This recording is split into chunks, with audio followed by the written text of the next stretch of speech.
আপনারা দেখছেন যে আমাদের শ্বেতপত্র প্রস্তুত করার কাজ এগিয়ে যাচ্ছে এবং আজকে আমাদের মূল কাজটা ছিল যে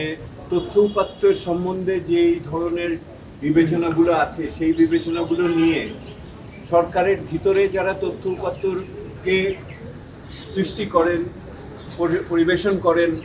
মূল্যায়ন করেন সেই সমস্ত ব্যক্তি প্রতিষ্ঠানের সাথে আলোচনা করার জন্য আজকে 24টি সরকারি বিভিন্ন মন্ত্রণালয় এবং প্রতিষ্ঠান আজকে উপস্থিত ছিলেন। তাদের সাথে আমরা খুবই খোলামেলাভাবে আলোচনা করেছি।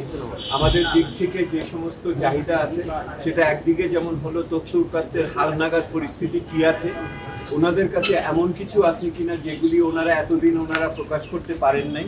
এবং ওনারা যদি আগামী দিনে তথ্য উপাত্তকে আরও সঠিকভাবে দেওয়ার জন্য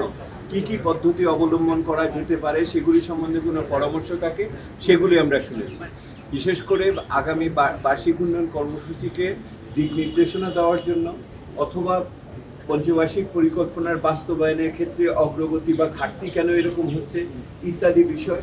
এবং একই সাথে বিভিন্ন ধরনের যে চুক্তি হয়েছে দেশের, সেটা আপনি অভ্যন্তরীণভাবেই হোক, সেটা জ্বালানি ক্রয়ের ব্যাপারে হোক অথবা বৈদেশিক সম্পর্ক, বৈদেশিক ঋণ নেওয়ার ক্ষেত্রে হোক, সেগুলোর মূল চুক্তিগুলো দেখার সুযোগ কীভাবে হবে সেগুলি নিয়েও আমরা পর্যালোচনা করেছি।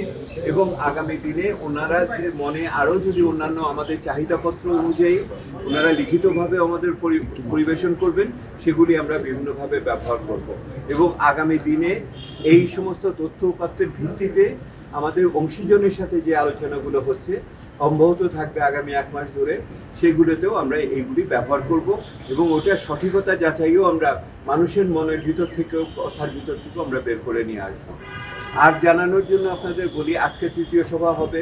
বিকেলে, এবং সেখানে আমরা লেখার কাজকে কিভাবে আগাবো, আমরা লেখার দিকে এখন যাচ্ছি। আমাদের পরিকল্পনার কাজ শেষ হয়ে গেছে, আমরা এখন লেখার দিকে আগাচ্ছি এবং এর পাশাপাশি বিভিন্ন ধরনের অংশীজনের সাথে আলোচনা করব। আপনারা জেনে খুশি হবেন যে আমাদের যেই আমরা উন্মুক্ত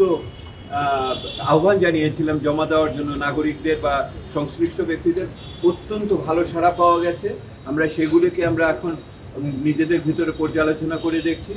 এবং খুব দ্রুতই আমরা ঢাকার বাইরে অন্তত একাধিক স্থানে আমরা টাউন হল মিটিং করব, যাতে ঢাকার বাইরেও যে অংশীজন আছে তাদের মতামত আমরা পেতে পারি। আমরা যাদের ডেকেছিলাম সকলেই এসছে, কারণ হলো ওনারা সরকারে যে প্রজ্ঞাপন হয়েছে সেই প্রজ্ঞাপনের কার্যবিধির ভিতরে অন্যতম হলো সরকারের সমস্ত মন্ত্রণালয় আমাদের তথ্য উপাত্ত দিয়ে সাহায্য করতে বাধ্য।